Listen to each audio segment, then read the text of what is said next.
Alors bonjour à tous. Donc c'est un message de Dieu accueilli le 14 juin, donc c'est surtout pour la fête de la lumière. Voilà. Dieu. Me souhaiter bon anniversaire ne rimerait à rien. Mais à une date donnée, je suis quand même de nouveau né sur la terre. Sous un nom d'emprunt qui définissait les georgiques et qui représentait le mouvement octroyé par le soleil. Dans sa matière, cette bombe thermonucléaire est la clé de vos existences, de vos moissons ou de la photosynthèse. Dans l'esprit, c'est l'action de la chaleur d'un foyer qui est capable de l'infime valeur d'un point au rayonnement. J'ai perdu la ligne.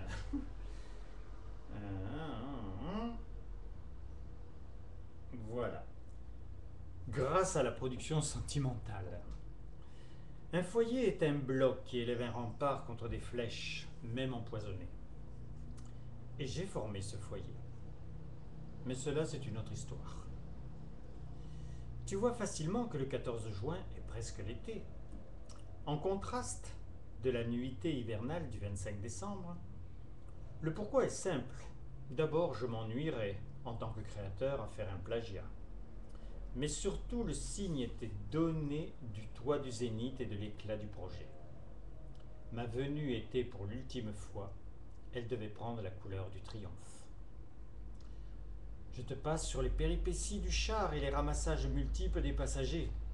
Ce qui m'intéresse, en tant que présent, c'est maintenant. Et malgré ma disparition aux yeux de mes disciples, je parle. Et pas si mal, ma foi. Mais les non-voyants le restent. Et ma manifestation était le sens de l'acte, et doit le rester.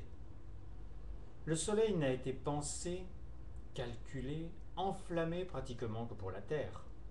À quelques milliards d'années-lumière, il a très peu d'influence.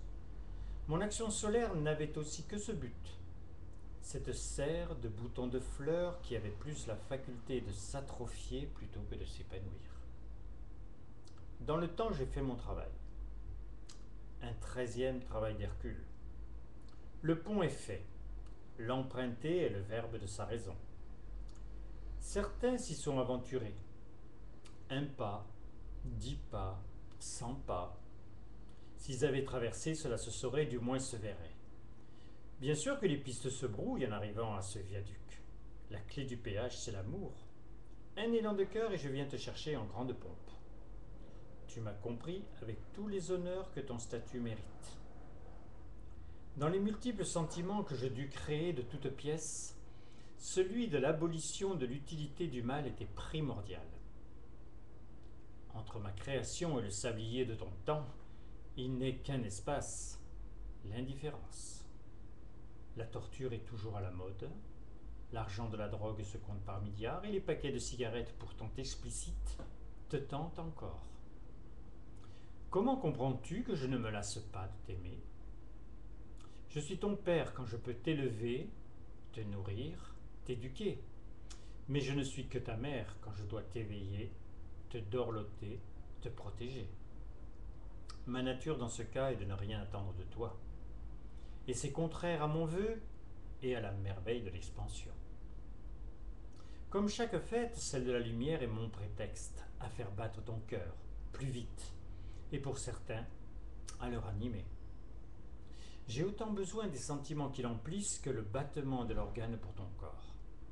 Je ne devrais pas avoir à pallier à des déficiences, mais empiler quelques assises de vie sur la pyramide de Pâques. Dans mon plan, le Noël de décembre peut être la pointe d'achoppement de l'édifice.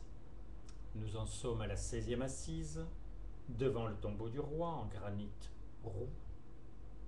À ma taille, préfigurant en prophétie ma venue. Amusant et colossalement mathématique, mais un peu oublié. Les pierres parlent lorsque l'on veut les écouter, ainsi que les augures. Je préfère mon verbe unique, divers et amoureux pour t'atteindre. Ce moyen a des fondations et possède le précieux de votre expérience. Tu vois, aimer, c'est produire. Outre mes signatures partout, mathématiques ou du hasard, j'ai œuvré pour toi. Et le mot est faible, car ne désirant pas nos regards l'un dans l'autre, j'étais le seul à voir dans la bonne direction. Je parle à l'imparfait, d'abord car c'est le passé, mon chéri, et que sans correspondance il ne risque pas d'y avoir de perfection d'amour car il n'y a même pas de velléité. Je veux croire au contraire des antipodes de la tendresse.